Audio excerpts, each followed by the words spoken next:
button here for when the video starts, because I always Yeah. Okay, it says we're live, so we must be live. Mark, how are you? Good, mate. Good. And yourself? Good. As you can see, I'm back in the Steve Mordue studios. Looking good with the Hawaii landscape in the background. Yeah. Hang on here. Oh, it's already muted. Yeah. Check this out. As part of my remodel of the office, you see I got kind of a horseshoe. Nice. Before I was in the corner. Yeah. L, and now I'm in more of a horseshoe. And part of the reason for that is Oh, you got a standing desk. I got a standing desk. Yes, I did. Very nice. Very nice. I've ordered my treadmill. Mm-hmm. The kind that goes underneath these, and it doesn't have any risers on it. Yeah. So I thought, get a little exercise. So far, I've had this thing in standing position 3 times to show people that I have a standing desk. I haven't actually done it to stand and work at all yet. I still got to get used to that. I don't know how it's going to be on a treadmill. That seems like that could be quite the challenge. Yeah. Once my office is set up again, I've got 2 standing desks. Does yours have a timer on it? So it gives you a reminder every 45 minutes to switch? No, thank God. See, mine has a little beep. It says every 45 minutes you need to switch from standing to sitting or vice versa. Anyhow, we should say hello to everybody that's joining us. I can see Ken, Gary, Hans, Amanda. How is everybody? So it's been a kind of a slow week for you. You were saying with your construction, you're cold down there and stuff. I've been going crazy this week. The ISV connected thing that I started as a little side project is now starting to suck me into a bigger project than I ever anticipated. I don't know if anybody on the call heard, I did my Steve Has a Chat with Toby Bowers. Yeah, I didn't even see that come up in any social media or anything, so I haven't seen that. It popped up on Twitter. My repeater will start here in earnest shortly and start, bothering people over and over with it. But we talked for about a half an hour about his plans and what he's going to do. He's a new leader for ISV for Microsoft now, taking over for Googs. So that's all official now. That's all done. And, I think I'd shared with the folks on this call last week that I'd had a private conversation with him. Mm-hmm. And it was in that private conversation the week before that he had told me, oh yeah, ISV connected, you're the talk of the hallways here. Everybody's wondering what that's all about. Yeah. So I kind of set him up in the actual phone call. Mm-hmm. I said, so, I'm working on this ISV connected. And he goes, no, I don't know about what. Tell me about it. like he didn't know about it. Like, dude, come on. Trying to act a little coy, but so he's trying to. You're hoping for a shout out, and then he goes and. There goes wants to act dumb. But that's all right. That's all right. He's promised to help me with that. Cool. And obviously, the guy running Microsoft ISV Connect ought to be a good guy to help me build a community for ISVs. I would think. I don't know about the obvious bit there. Can't build their own community, so who knows? Anyhow, John, how are you? John, Hans, Danny's joined us as well. Great to see you guys on the call. So the podcast is out there. You should chuck a link in there so we can listen to it into the chat there, so we can have a listen. What's your gut feel? Is he gonna mix things up, or is he's once again, he's been in Microsoft a long time. You got to wonder where they come with some fire in their belly to make change. He's been there for over 20 years. He said so. Yeah, he's been there almost as long as Googs had. I thought Googs had been there 30. No, Googs been there. He'd been there 25. Gotcha. Yeah, I'll click on that. He hit his 25th anniversary and retired. So. Yeah, probably got a nice. We got a few more years with Toby. My experience with Toby in the past is that because he's been in a lot of roles. Yeah. He's really only been involved in the ISV stuff for the past few years, but he reports up to Alyssa Taylor, so he's in the marketing organization. Exactly. Which they pulled this ISV when Googs came in, they pulled that motion under engineering. It was Phillips that brought him in and pulled it under engineering. and Toby was in the background working with him, but as liaison with the marketing. Yep. From the marketing side. And now Toby and his team on the marketing have taken it over. So the whole ISV Connect is kind of shifted out from underneath engineering over to under marketing. Yep. Which I don't know if that's going to, make any huge difference in and of itself. It's just, who's going to run it. So who's in that team now? Where is David Pennington still in that team? I haven't heard Pennington's name in a while. Last I heard of him, he was definitely focused on the accelerators. Yeah. Him and Smith. Yeah, him and Smith on the accelerators, running around the world, meeting with big companies and industries to try and build some accelerators that are going to meet their needs. Yeah. That was the last I'd heard. I don't know what he's doing nowadays. Julie Strauss, who was pretty heavily involved in ISVs. She was engineering though, right? She was engineering. Yep, and still is. Yeah. I think she still is. So, but she's taken on an even larger role, got a much bigger team. Yeah. Than she had before. She's not an ISV landscape nowadays, is she? She is. Yeah, she's still involved in the ISV stuff, just a broader mandate of stuff that she's doing, but engineering related. Yep. And, so Toby's got, obviously the overall program, and he's got the marketplaces. And he's got the strategy and the roadmap. Yeah. So, he talked about transactability, commerce, licensing coming. He didn't nail down any dates, but it's they know it's a significant benefit that a lot of ISVs are looking for. Not all, but a lot of them are, and certainly new ones. He talked about IUR because a lot of ISVs are needing a path to get IUR short of some sort of competency, an SI focused competency. And I guess there's a lot of there's only a few different ways to get benefits like that to partners. Competencies has been kind of the major plumbing for that. Yeah. And that's just going to take too long, to try and get done. It brings them over into OCP, and everybody else got to get their hand, and the conversation gets too broad. But I guess there's a couple other routes of plumbing. One of them is BizSpark. Yep. And I think. Does BizSpark still exist? Yeah, it still exists as a program, and it has plumbing for IUR, and so I think that we're probably. It's called startups.microsoft now. Yeah, that's where it redirects to. But I think we're going to see they're going to use that plumbing as a way to get IUR out to ISV partners. Yep. And avoid some of the bureaucracy just to get it done. I expect that to be pretty quick. Yeah. He talked a lot about AppSource itself and how, in the coming next couple of months, we're going to see some pretty major overhauls. Okay. You're not believing all this shit, are you? You know what? Toby knows me, and obviously knows you as well. And he knows that, don't go promising shit. Yeah. Let's see it. We will take you to task, and he knows that. So I think he was being careful of what he promised. Yeah. So we'll see. I you know what? I'm going to give the guy a fair shake, right? We do that with every newcomer coming in, and then we're left disappointed oftentimes. Often, but we will. We did that with Googs, and we talked to Googs quarterly during pretty much his whole tenure there. Trying to give that guy a shot, but he had his own vision of what he wanted done, and head down, and Katie bar the door, not worrying about any repercussions. He's going to execute on his plan. Toby's a little different than Googs. Toby definitely is a consensus seeker. Googs was not a consensus seeker. A consensus of one is all he really needed. Yeah. But Toby's more of a consensus seeker, so we'll see. I think that would mean probably things will happen slower. Because when you're seeking consensus, it's naturally going to slow things down. Then when you're not, if you're just making the decision, you can make shit happen. Yeah. So we'll see. I got some.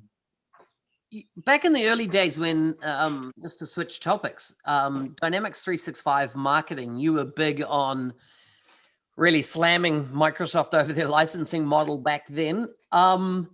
You know, I was heavily involved in Marketing Pilot or Microsoft Dynamics Marketing when it came out.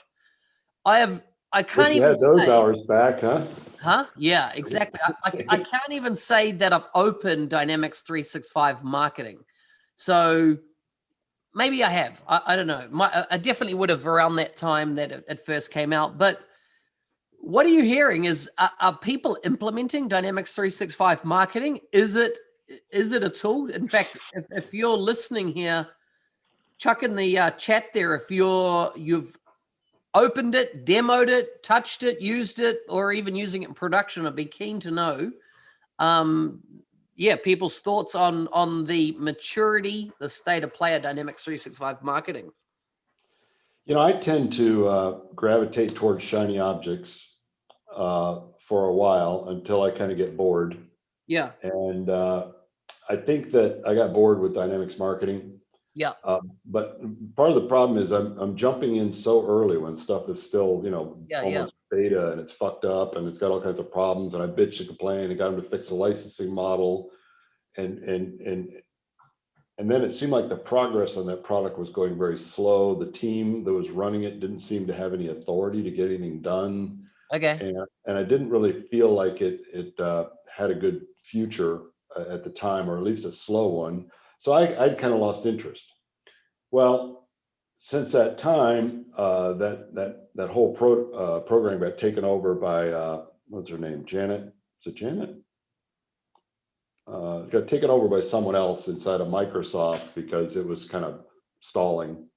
Okay. And I've been hearing rumors that, you know, it's getting some good traction, and that, you know, a lot of the issues from the past have been fixed, and that it's getting to be pretty solid. But I haven't really had a need to go back and look. So I've just got peripheral knowledge that it got taken over, new leadership, under new management, like the restaurants, right? Under new management. Yeah. And that some stuff's happening. Prashant talking about clients preferring it over Click Dimensions. Interesting. Yeah, I think that, you know, Click Dimension. Yeah, Click Dimensions is a good product. Prashant, have you implemented it? Prashant, have you implemented it? Danny, I see Danny said he's implemented it. I want a bit more than tell us. I'm trying to actually I'll see here. I'll just see if I can get Danny in on this call. Let's see. I'm just trying to because I'm keen to know a couple of things. One, what's the maturity integration with things like Teams now? Like, you know, they had something 24. Was it? You know, was there a teleconferencing integration? Webinar. Yeah, it was is a it webinar. Teams integrated nowadays? Is it Teams integrated, or is it, where's that at? You know, you would have to think that Microsoft would take advantage of those things that they can make happen that an outsider like Click would have much more difficulty doing, and Teams would be an obvious one to me. Yeah. For them to be able to integrate. Yeah, exactly, right. I did a interview yesterday with Ed Grant with Solgari, and, you know, they built that omni-channel communication tool on top of channel integration framework. Mm-hmm. And he was talking to me about a Teams integration with that's coming. So, but it's not something he's able to do. It's something that they're working with Microsoft, and Microsoft is kind of making that happen.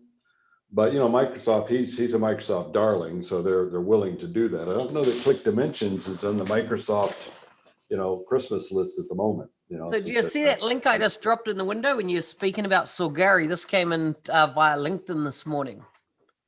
Oh yeah, they got some more money, more funding. Well, they're announcing a €4 million funding round to invest in global expansion. So does that mean they're asking for money, or have they got the money?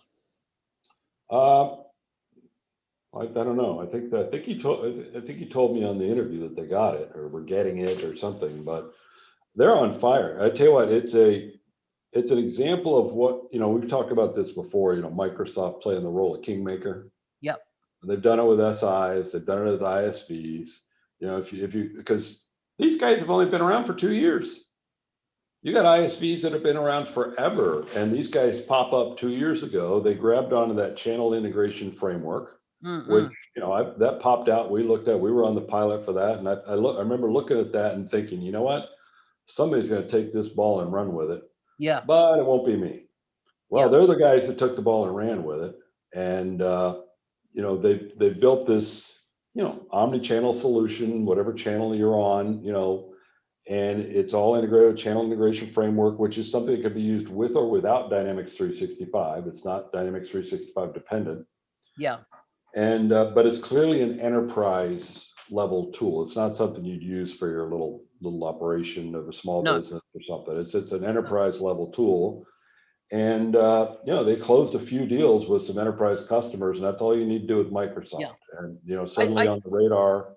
I think their CTO and or their senior executives had connections back into federal government and won some big contracts there. And I think banking as well, because I think they've got a whole bunch of backhaul, their own backhaul networks and stuff as well that are highly encrypted and whatnot. So I think they're offering a high degree of security in what they're providing in this environment. Yeah, and clearly they're getting. You have to listen to the interview I did with him. It's quite interesting because he's been out there doing the video tour, kind of pimping the product. But this one was a little different. This was more about the nuts and bolts and plumbing, and how they got to success. But they definitely have gotten a lot of help, engineering help from Microsoft. They've gotten a lot of help from Microsoft. Kind of obvious, right? They've got a potential solution here that is of high attractiveness to, as you say, financial industry, retail industry, big industries, and that's what Microsoft wants. So Microsoft's rolling out the red carpet, basically giving these guys anything they want. Which makes sense. Yeah. They're high profile and they're into high profile enterprise accounts.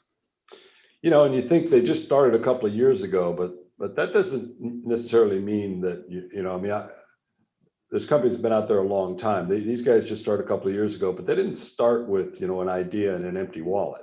No. These guys came in with knowledge. They had about 10 million euro investment from the country, didn't they? Ireland.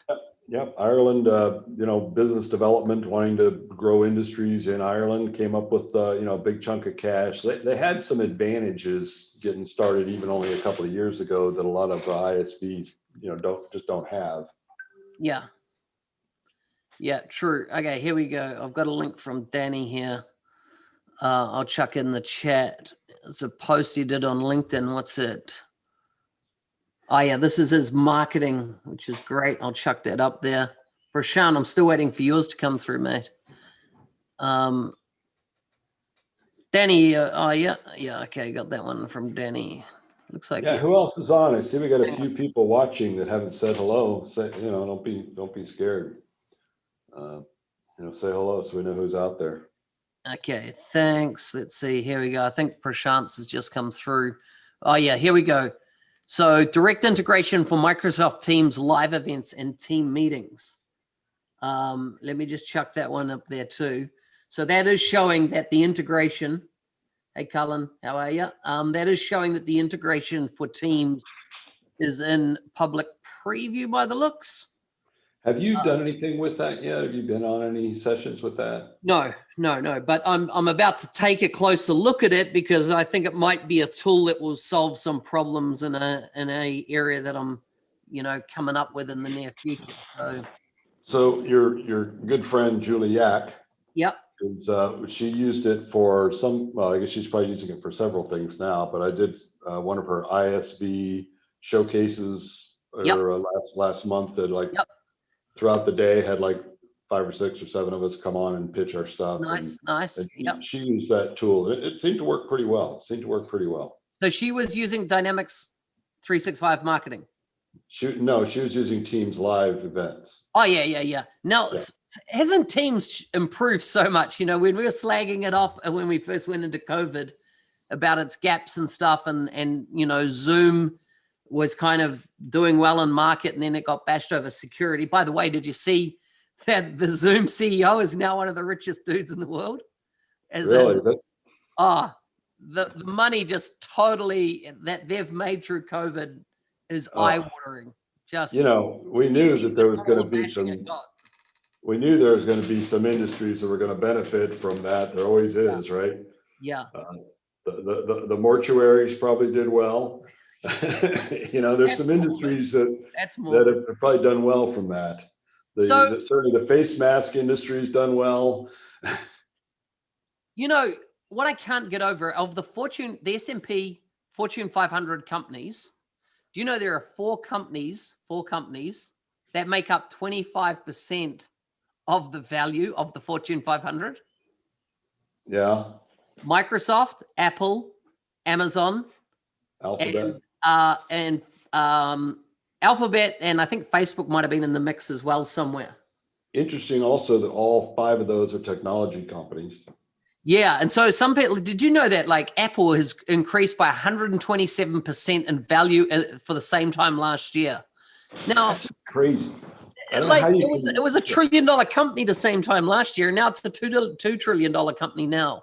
I don't know how that can happen so quickly. But what's interesting is nowhere in that list, upper end of that list, do you see the giants like General Motors or Ford Motor Company or the 3M or the companies that used to just own that fortune. It's all technology now. Yeah, Ken also noticed that your bar. All the liquor's gone. Yeah, gone. Now the cupboards arrived, as in the kitchen got fixed, and so it's all been put away. So were you attacked by a gang with machine guns recently? Because it looks like your chest there's been hit with a machine gun. So this cabinet is a gift from a grandparent.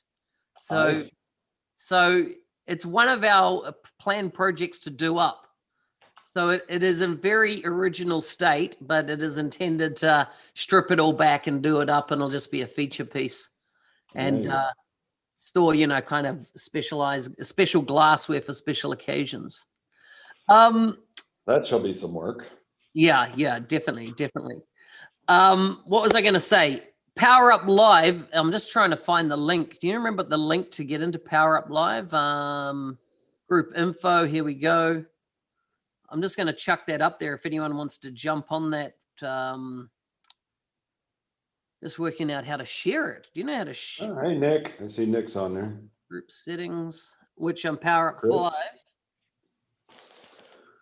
5. Here we go. Group invite link. Copy link. There we go. I'll put that in the chat.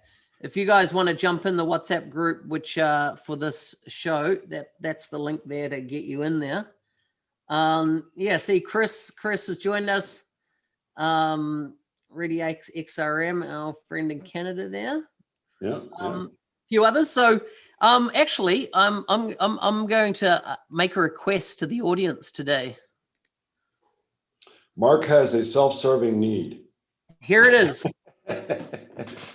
I just pasted a link there, which is to the Microsoft Business Application podcast. And in fact, what I'll do is I'll quickly share my screen and just show what I would love. So I signed up for that Pod Chaser, but pretty much just signed up and then haven't gone back. What is it all about? So all it is, it's just a review platform that is not iTunes, because iTunes, you have to have an account on it.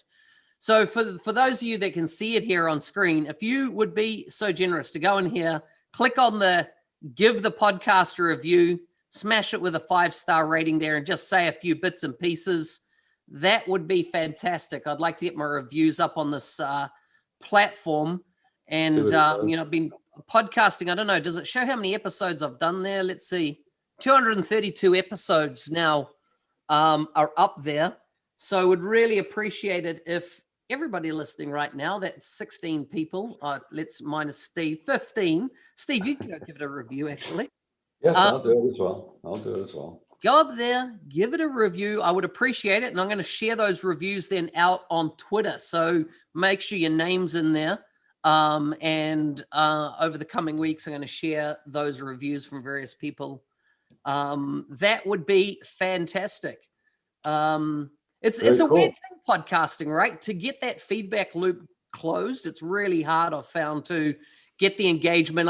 Heaps of people on LinkedIn private message me and tell me they're listening to the show, but that's about the only, if someone's gone and done something that we see that type of thing, as in that I'm getting that kind of feedback at any point. I mean, you got analytics, so you know people are looking. I mean, we know this particular one doesn't have a huge audience, partly because we really have made zero effort to promote this this stream at all. It's almost like the private little thing. As we said before, this started out as you and me having a weekly conversation just between us about what's going on, and we just opened it up to everyone to listen. We didn't really go out and promote it that much, and we still pretty much talk the same way we talked before. We don't hold any punches. Totally. So I don't know that this one is necessarily ideal for a huge audience. We probably have to, behave better if we had a bigger audience, and I'd rather not do that. Yeah. So true. What are the things, I don't know if you heard announced though, but on the 3rd of September, dataaccess.com updated their blog post around the trademark infringement over the word Dataflex with Microsoft.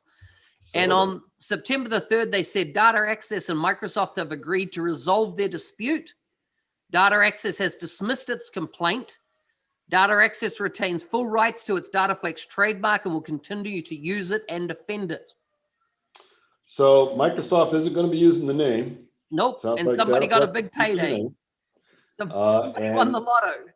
Dataflex had hired 2 of these big high-powered law firms. Yeah. 2 of them. Did they really? Okay. Yeah, they didn't just have their own local lawyer handle it. They went out and got a couple of high-powered law firms which have high fees. Yep. And you can bet Microsoft paid for all of that. You can bet they paid a punitive here, so sorry, for any damage we caused fee to Dataflex that was big enough for them to be happy. Yeah. To make that whole thing go away. And I think Microsoft probably learned a fairly expensive lesson there. Again? We'll see. I haven't heard anything about the new name yet. We're still operating under Project Oakdale, which is a placeholder for some name. So I assume there's some name or names being ridiculously thoroughly vetted this time, to the nth degree before we're going to hear about them. What do we got coming up? Ignite? Ignite's the big one that's on the landscape next. Yeah. Well, we got launch coming up, right? The launch conference for in October, right? For the Wave launch. Oh, do you call that a conference? That used to be like a couple of webinars, yeah. Well, I'm just thinking about what would be an opportunity where they might announce a name, and that probably would be. You reckon? They haven't in the past. More likely that comes from that does come from Ignite. I expect they're going to want some good juicy news for Ignite. Yeah. Flex data. That'll. So Nick making fun of me. Rapid Start CRM. So actually, I do have a little bit of news on Rapid Start CRM. It's not an ad; it's just some news. I've kind of been thinking about what I wanted to do with that, and we have long since recovered our development costs on the IP for 3 of those products that we had out there. Well, the first one we recovered was on our how-to solution, so we made it free. Mm-hmm. But we've also long since recovered our development costs on the original Rapid Start CRM, Rapid Start for referrals, and even Rapid Start Home Builder, we recovered our costs on. Yep. So I made a decision that I'm going to make all of those free now. Wow. Yeah, I'm just going to release them all in App Source. We're not going to go open source it, but we're going to release them all in App Source as no cost solutions for people. Home Builder as well. What's that? Home Builder as well. Home Builder as well. Yeah, not the project management. So we're building this ISV connected site on WordPress. You use a lot of plugins. Yeah. And so I've got lots of different plugins going on there. And of course, all these plugins have got their free versions. Yep. And then they've all got their pro or their add-ons or whatever. And it just, as I kept finding myself buying these add-ons to get functionality I wanted. Not that I was unhappy with the plugin. I just wanted, this is a cool feature. I'll go pay for it. It offers heaps more, right? Yeah. And it really got me thinking about the subscription business model for biz apps. And I'm going to try and experiment here. Well, it's going to be kind of a commitment, hard to back off of. So we're going to make those Rapid Start Accelerator apps free on App Source. It still will take a little time to get the wiring done there. Yeah. And then we're going to keep some of the things, like we've got our project management solution and we've got our field service solution. We're going to make those add-ons and see if people go that route. And we'll still, we're not going to tie anybody to us. They can engage with us to customize Rapid Start. They can use whatever partner they want. They can do it themselves. We don't care, however they want to do it. And I'm sure there'll be plenty of people that will just install it and we'll never hear anything from them. And that's fine. I mean, that happened. But we're going to throw up which is another thing I've got to work on to make that work. We're going to throw up a user support forum so that they can kind of support themselves. Because obviously, as soon as you make something for free, which is a lesson I learned from watching some of their other MVPs in the open source world. They come up with some widget, they launch it out there open source, and then they're like committed to supporting that thing forever and get people I'm not gonna do that shit. I mean, if it's free. I think saw that in the chat in one of the forums this week where somebody had done part of that XRM toolkit, right? And they'd released something, and then they're obviously being hammered by people for updates and said, if you want updates, you can pay for them. Pretty much fuck off. Yeah. Well, I'm doing that from the jump. I mean, we're going to have a user support forum. If you guys going to share your solutions, that's fine. I mean, the solution works. There's nothing wrong with it. We'll keep it updated when there's new updates, but I'm not going to get in that suck of technical support for users. We'll sell it to them. Yeah, they can buy support if they want to buy some support, but so it's a little different model than what we had before. Yeah.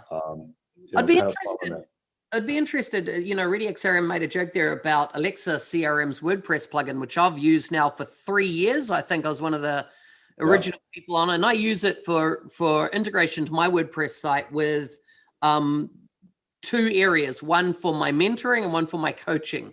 Are the 2 areas I use it, and it pops it straight into Dynamics 365 sales, and it just works. It's consistent. He regularly updates it. I see updates come through, and it's rock solid. I don't use all the portal functionality. For me, it is really just a form capture straight into CRM, which is great. But I'd be interested to see whether George has recovered his costs on that. Whether how big the traction he's received, of how many users and stuff now are using that as a tooling. So the biggest bullet you have to bite is, if you're going to do this, if I'm obviously going forward doing this and making it free, I've got to consider all of the existing paying customers. Yeah, of course. So and walk away from them, right? You have to. I mean, it's the gamble that you have to make, that I'm going to sacrifice the revenue from paying customers. Yeah. Because I can't very well offer it for free. With paying customers, they're all going to go, what the hell? So I've got to reach out to all the paying customers and say, you've received your last bill for our Rapid Start IP. And frankly, some of those customers are paying a lot more than what we were charging up until recently. So there's been a bunch of customers going to be quite happy. Yeah. But there's going to be a pretty good chunk of revenue there. It's just going to vaporize as part of this decision. So I'm placing a bet that we'll make up for this and then some in the long run over, customization services, because we'd be the natural source to do that since we built it. Not that it's required, but we'd be the natural source. I know when I'm looking at some of these WordPress add-ons and I want to maybe tweak it, I'm not going to go hire some WordPress developer. I'm going to reach out to the plugin people and say, hey, can you do this? And exactly. I'd hire them to do it. And then the add-on strategy. So we're gonna see. It's worked for WordPress, and not that what we were doing wasn't working, but I never felt like it worked to the level it should have or could have. And I think obviously making something free should significantly increase the traction of that item. I'm gonna watch it grow like crazy, making no money on it. But we'll see. I think you couldn't very well build something today and just launch it for free. You got to recapture your costs first, and we've been able to do that on all those things. So it seems like now's the time to try a different angle. So I'll keep you posted on that. Nice. I got to thank Nick Dolman. He's been the first one to add a review on Podchaser there. Very nice. already put his review up. I got an email about it, so now I know how the system works. I get notified when somebody actually does a review, which is a lot better than iTunes. iTunes, you hear nothing. You got to go hunt down where your reviews are. There's no. In some apps, it doesn't even show it up in the app. You have to get 20 reviews before it does show up. But Nick, thank you very much, sir. That's much appreciated. I would say, however, iTunes, the ability to rate your podcast on iTunes is probably a lot more obvious to listeners than it would be having to go. The people don't even know what this podcaster site, Podchaser site is. So, almost every review you're going to get on Podchaser, at least for the time being, will be one you've had to reach out and ask for. Yeah. I've got 20 something, 20, over 20. I've had 45 reviews all up. And they're predominantly all been on iTunes, of which a lot of them are people just will 5-star it, but they won't say anything. But then 20 of them out of that 40, so 50% of them have written an actual formal review. Yeah, no negatives. No. Good. And I think I've only had 1 4-star rating. The rest are all been 5-star ratings. So bought a car recently, and at the dealer, the salespeople and the sales manager were saying, you're going to be getting a review. And if you can't give us a 10 on the review, then please don't fill it out at all. Wow. Because if it's a 9, corporate will slam all of us. Wow. For a 9. He says, so if you don't feel comfortable giving us a 10, that's fine. I appreciate it, but just don't fill it out at all then. Wow. So so you should put that out there. If you can't give me 5 stars, don't bother. Yeah, that's crazy, eh? Yeah. One little resource I came across this week was on YouTube, and I'll just place the link before I start talking about it there in the chat, which is Powerthon, which is, part of the D365 Saturday environment. And they've put all their videos to all their sessions up. So you've got this massive library now of all these great speakers. I don't even recall them doing much in the way of videos of those. No, but mate, it's amazing. Look at all these people that you've got there. If you want to run a virtual event nowadays, just go and syndicate these videos and mash them up how you want. You don't even have to do a call for speakers. Put new titles on. Yeah, but this is incredible. The number of folks that have spoken here. Look at all these faces. I recognize so many of them in that YouTube list. Absolutely amazing. So good. I thought I'd chuck it up there as a resource for folks if you want to, as in, you're bored and you want to learn something new. Here's some great, practitioners from the field and great content. I mean, I'm sure those videos are out scattered around different places, but to be able to put them all together, because, you take these videos. I mean, one of the challenges with videos from past events is that you really got to watch what's going on because the platform changes. Yeah. And you could actually be following, or for that matter, reading my blog, from recent or not that long ago, where I'm telling you should do this, that, or the other, which is absolutely not what you should be doing today. That was at that point in time, that's what you should do. But today, no, don't do that. I just can't bring myself to go back into all these posts full of misinformation and add a header saying this is no longer correct. So that's right. I mean, and that is the constant change in the fire hose of information, right? We can live on.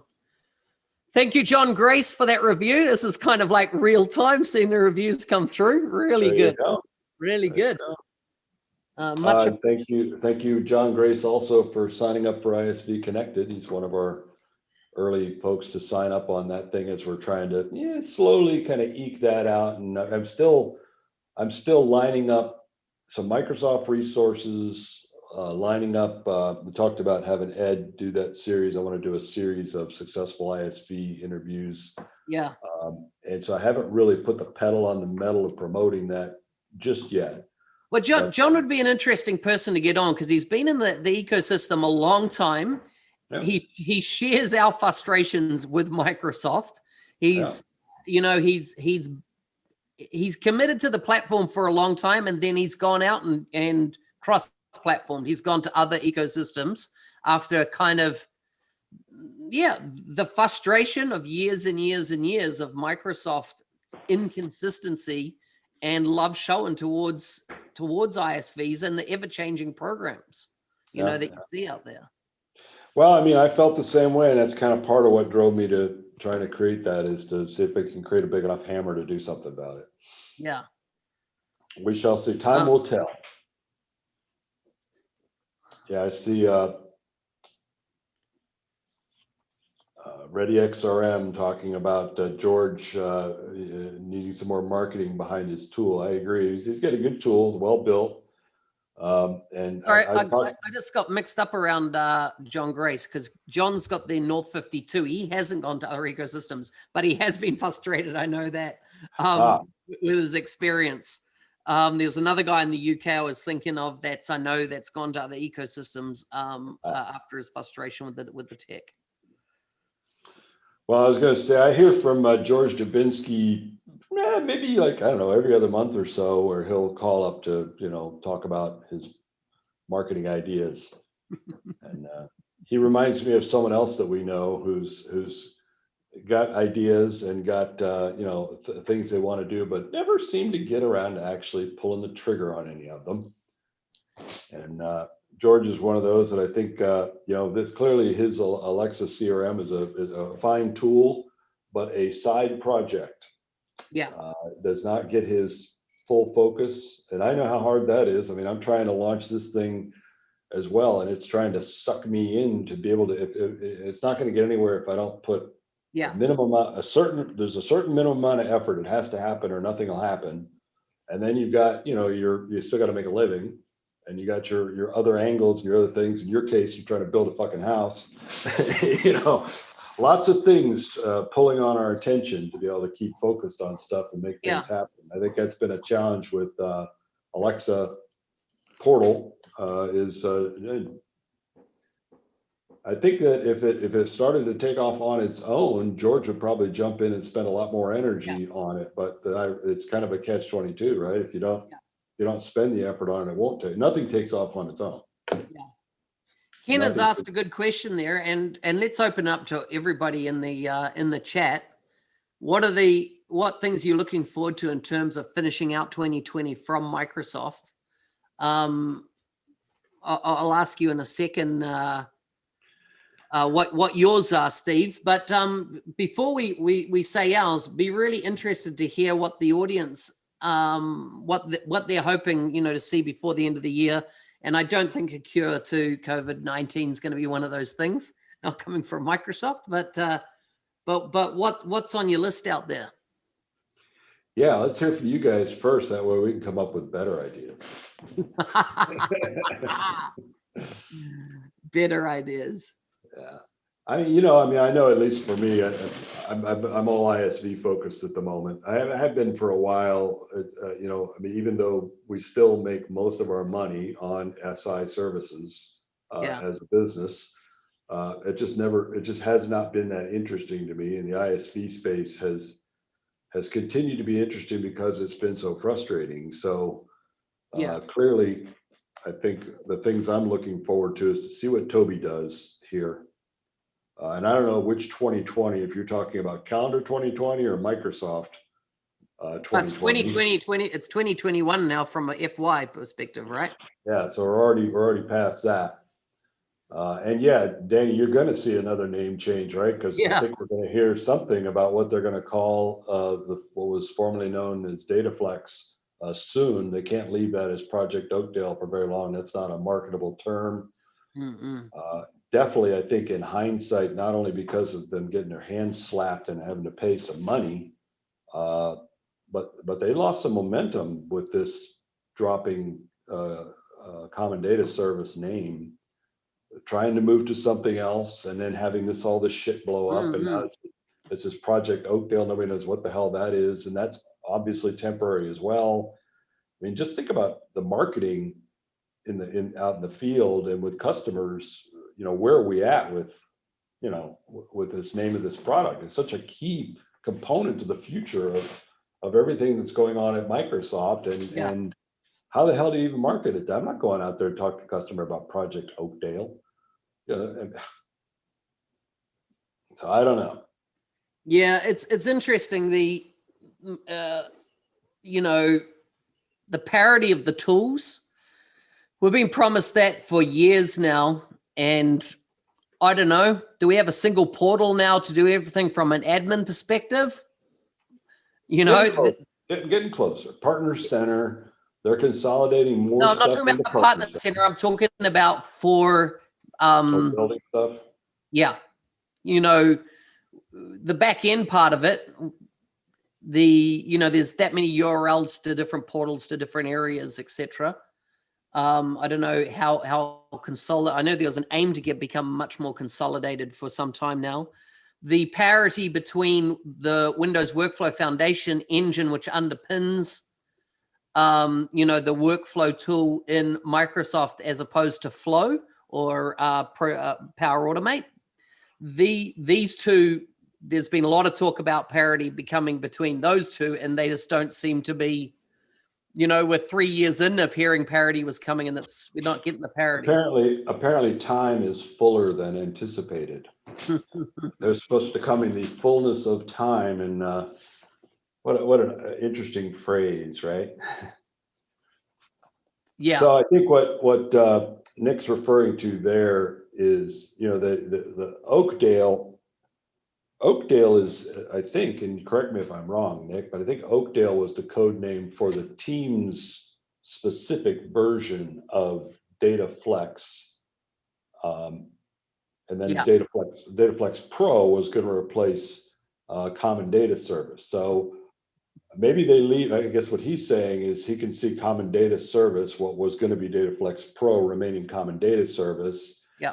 And DataFlex, which was the Teams thing, becoming something else, which has a name. Which, frankly, I didn't like the idea of DataFlex and DataFlex Pro for that whole scenario anyway, because again, it just seemed like it was going to confuse customers. Yeah. Like PowerApps and PowerApps. Yeah, I mean, it's yeah. Well, even PowerApps and PowerApps, if they'd had PowerApps and PowerApps Pro, would have probably helped. That I thought that would be a logical place to say it, right? Yeah. PowerApps for Canvas apps, PowerApps Pro for model driven, I think would have created a higher degree of clarity and the ability to communicate and market with customers, particularly around the differences. A higher degree, but still, customers, Canvas app, model driven app means nothing to them. No. It's still just too fuzzy a concept. So it would have been challenging, but at least we do they're using Pro on some other things here and there. They had to have something, and then something Pro, PowerApps and PowerApps Pro for Canvas versus model, and then at least they'd know there is a difference. Yeah. But I guess it depends on which camp you're talking about. Who's going to argue which one should have been Pro? Yeah. Yeah, so true. Well, I think we're going to hear a new name for Oakdale soon. They got too much. I know they've got a recurring call with a private preview of that whole thing. It's been going on for some time. I was involved in those calls early again, another shiny object, and then I kind of got bored. So I haven't been on it in a while. I don't know if Nick, you're still going on those calls, or if anybody on this call is still going on those. They're happening almost daily, calls on that. So there was a lot of effort there, and wanting to go GA very quickly. Maybe it even has. Again, I've kind of lost touch with what was going on with that, but that was the piece that was definitely going to be the DataFlex. So they got to be hurting for a name. Yeah. How do you go? You don't go GA with a product with a temporary name. No. You got to pick one. Yeah, but I think there will be a lot of people as very gun shy right at the moment, because the people that have to pick the name are the people that just had to outlay them, the settlement for DataFlex. Yeah. Well, they turn it over to Microsoft Legal, and Microsoft's legal team is larger than the largest law firms. Exactly. Yeah. So they're never going to get anything approved. You know? Can you imagine having to go up to that legal machine to try and get something done? But surely a company this size would have some very systematized procedures around choosing names, and getting them approved. In other words, surely they should. Like a bunch of checks. You do them. If they pass this tick, you can move to the next square type thing. Surely something like this. I'm sure there is a process, and I believe that process for expediency was intentionally bypassed. It's like I mentioned earlier with Toby Bowers on the IUR. There is a process, a long-term process for getting IUR sorted for potentially ISVs using the OCP, that Microsoft partner engine. But that's going to take forever. He's got to solve the problem now. So he's going to bypass the normal channel and do something with another piece of plumbing to solve that problem. And I think that's probably what happened with Dataflex is, they came up with this really cool sounding name. And do we really want to run this by legal? Because, they're going to, muck it up and it'll be stuck in a quagmire forever. We need to get this launched. And I think a decision was made internally to kind of bypass the process you just referred to. I'm sure that process exists. Yeah. And now price is being paid for that. I'd be curious to know who made that decision. Yep. The when I think of what I'd like to see by the end of the year, one would be Teams being able to broadcast out to I would switch away from Zoom and use Teams for this, for example. If they had the function to broadcast to a YouTube environment, which is, actually one of the other things I've done is applied for last week was being able to go live on LinkedIn, because I thought I'd move this across to LinkedIn if we could go live in that environment. I thought you had already signed up a while back for that. We're waiting, and did you? Yeah, so I signed up when I was in the UK and never heard anything. So I filled out the form again. They'd put new procedures in place, like you have to have two-factor authentication on your LinkedIn profile. You have to do a whole bunch of other things to before they'll accept your nomination. Then it takes or your request for access. And then they said it takes about 6 weeks before they'll either approve it or not. So it's evolved somewhat from the first time. It was just kind of fill out this form if you're interested, and we'll let you know. Yep.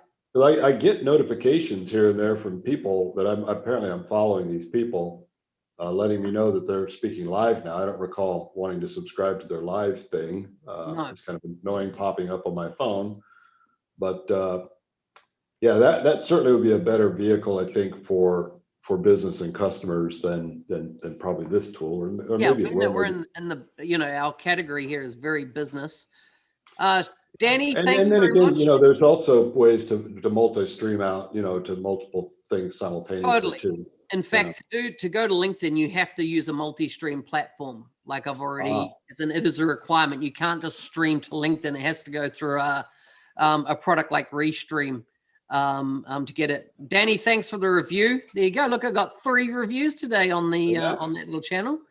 So how does that work when you go multi-stream? And let's say you're streaming to a YouTube live channel and there's a chat there, and you're doing what we're doing right here, right? And there's a chat here. How the hell do you have to pop open all these chat windows to know what's going on? So what happened is Restream has a chat, like a master chat client, and it for you and I on there, it would show who somebody on YouTube just said this, and you'd reply, and it would pop that into YouTube. I got it. So it kind of aggregates and sorts that stuff. So it makes it very simple. All you have to do is, it's all API driven, and you can reply back on the appropriate. That person would see your reply on their channel, but you're only dealing in a master chat client. So one of the things I'm looking forward to, and you and I talked briefly about before the show today, or maybe some of our listeners have some feedback, is you use Calendly for your appointment setting. I use a product called Acuity Scheduler, but basically a similar kind of a concept, right? You wire them up to your calendar, you can send people a link, and they can find a spot on your calendar and book an appointment. Yeah. And They both have a Zoom integration, which is, great. And somebody can book an appointment on my calendar. It'll automatically create a Zoom meeting, send out the invitation. I don't have to do anything but just show up and click to join the meeting. Don't have it for Microsoft Teams, which is why I end up using Zoom for a lot of my customer calls and lots of calls, because they didn't have one for Zoom. You mentioned Calendly is working on something in beta for being able to generate Teams meetings. Yeah. So what is anybody else out there using? Is anybody using anything that's working with Teams? I know, you get Microsoft Bookings, but I can't remember what it was about Bookings. This being too limited. Bookings miss so much smarts. I mean, Calendly, I've been using it I've used 2 accounts of Calendly. When I was running SalesSpark, working at SalesSpark, I used to have account here. And what I did was because I'm in 2 different Office 365 instances, it would actually check both calendar locations to see if a slot was free time-wise. Ah, nice, yeah. But I had to buy 2 subscriptions to do that. And man, that just saved me hours and hours and hours and hours of time. My biggest, feature missing piece is the Teams integration. I've been asking Calendly for right back since the start of this year. Please, please, please provide Microsoft Teams as an API. There's no reason why not to. I've seen Neil Benson recently tweet out that he's now using Calendly with Microsoft Teams, and it's working really well. So he obviously got on the beta program for that. And I've requested beta access for my Calendly instance, because I set up so many calls, particularly with Microsoft for the podcasts and things like that. Kind of embarrassing to send out a Zoom link. And so, this is what I do. It automatically sends a Zoom link. And of course, folks from Microsoft trying to use Zoom is just like, it's not one of the standard installed apps, on my desktop. Like, they struggle with anything that's not their own ecosystem. So mine, I've got a template thing in my Outlook, right, where I can send phrases. So I've got them all saved. Yeah. I've got Zoom versions and I've got non-Zoom versions. The non-Zoom version says pick up time on my calendar, and I'll follow up with a Teams invite, which I'll use with Microsoft people. Yeah. But then I need to remember to go follow up with a Teams invite. I'm used to it being automated. So I'm definitely going to look at that. Would be a reason for me to switch from the one I'm using, even though I got a lot of stuff I've set up in there, over to Calendly. Yeah. If they had that integration. Yeah. Have you actually tried to call or just like send emails asking? Oh, no, I've not tried to call. Like, it's a SaaS business. Do they have a phone number? Good question. No idea. So nobody's chiming in with any magic solutions that they're using for that problem. So I may ping Benson on Slack or something and ask him if he's using it to create Teams meetings. Is that what he's doing? I guess. Oh yeah, no, it works like identical to Zoom. It's just rather than Zoom, you selecting Zoom and the platform you want, you would just select Teams, and it would just automatically put a link, a unique link for that meeting. It would put all the standard Microsoft stuff, because that's what the API hands through, dumps in. That's what Zoom's API does. Yeah. And you're good to go. I'm just going into one of my meetings now in Calendly and saying, okay, can I change to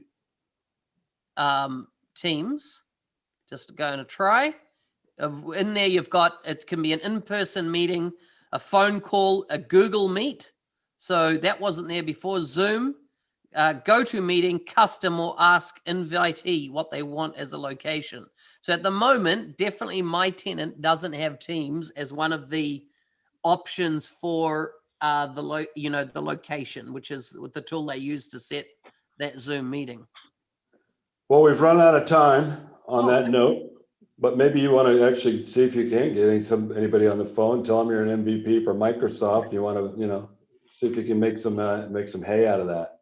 Oh, sounds good. Awesome. Talk to you next week, everybody. Thanks for joining us.